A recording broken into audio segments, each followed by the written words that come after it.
Hello students, हम षष्ठः पाठः स्वामी विवेकानंद पिछली क्लास में पढ़ चुके हैं और इसके अभ्यास के प्रश्नों को हम हल कर रहे थे।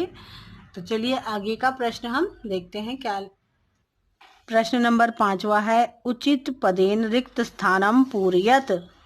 पहला है क प्रतिग्रहणस्य कामनाम।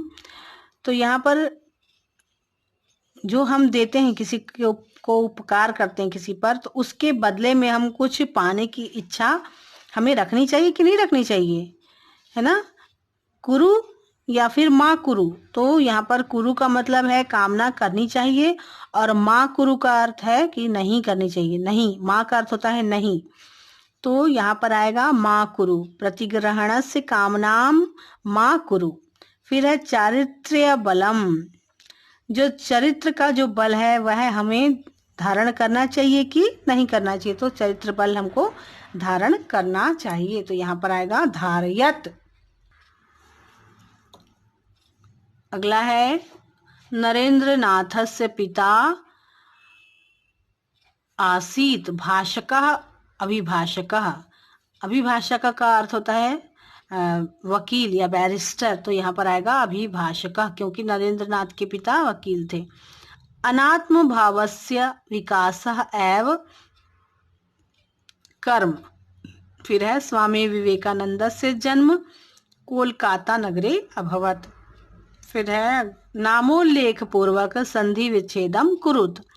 दीक्षांतरम, तो यह है दीक्षा प्लस अनंतरम, तो ये है स्वर संधि। फिर है प्रसिद्धो अभवत। प्रसिद्धः प्लस अभवत, प्रसिद्धो अभवत, यह है पूर्व रूप संधि।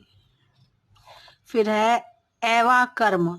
एव प्लस अकर्म स्वर संधि होगा, क्योंकि अ और आ हो गया यहाँ पर। फिर तस्यावधारणा, तस्य प्लस अवधारणा, यह भी स्वर संधि है। फिर है अनेनैव। अनेन प्लस एव, अनेनैव, ये है गुण स्वर संधि। फिर है कार्यमस्ति। तो कार्यम प्लस अस्ति व्यंजन संधि। इसी तरह से प्रश्न नंबर 7वां है, नामोल्लेख पूर्वकम समास विग्रहम कुरुत। लोक सेवकः। लोकानाम सेवकः षष्ठी तत्पुरुष। ये जो है ये विभक्ति के अनुसार, ये षष्ठी सप्तमी चतुर्थी जो तत्पुरुष समास है वो विभक्ति के अनुसार उसको लिखा जाता है। तो परोपकारः तो है ये परेशाम उपकारः सप्तमी तत्पुरुष। फिर है परिव्राजक दीक्षाम। परिव्राजकाय दीक्षाम, तो ये चतुर्थी विभक्ति है। परिव्राजकाय, तो यह चतुर्थी तत्पुरुष होगा। इसी तरह से जीवन गति है, जीवनस्य गति है, यह भी षष्ठी तत्पुरुष है।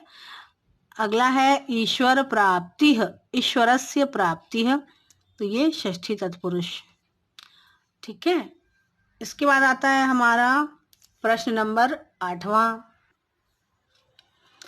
मूल शब्दम लिंगम विभक्तिम वचनम च लिखत। तो क है ज्ञानम।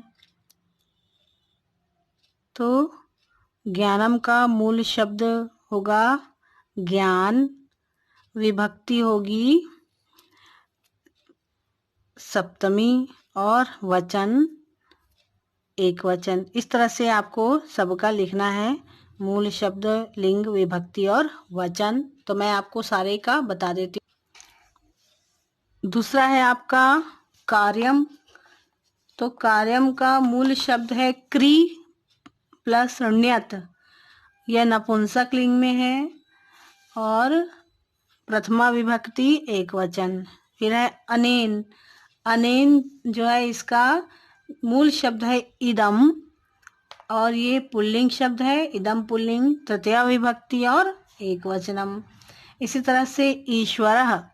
ईश्वरः का जो मूल शब्द है ईश्वर, ये भी पुल्लिंग शब्द है, प्रथमा विभक्ति एक वचन। इस तरह से है दीनः। दीनः जो है वो दीन, इसका मूल शब्द दीन है, दीन पुल्लिंग शब्द है, यह प्रथमा विभक्ति और एक वचनम। क्रीडासु। क्रीडासु जो है ये क्रीड़ा इसका मूल शब्द है, स्त्रीलिंग में है यह और सप्तमी विभक्ति बहुवचन में है।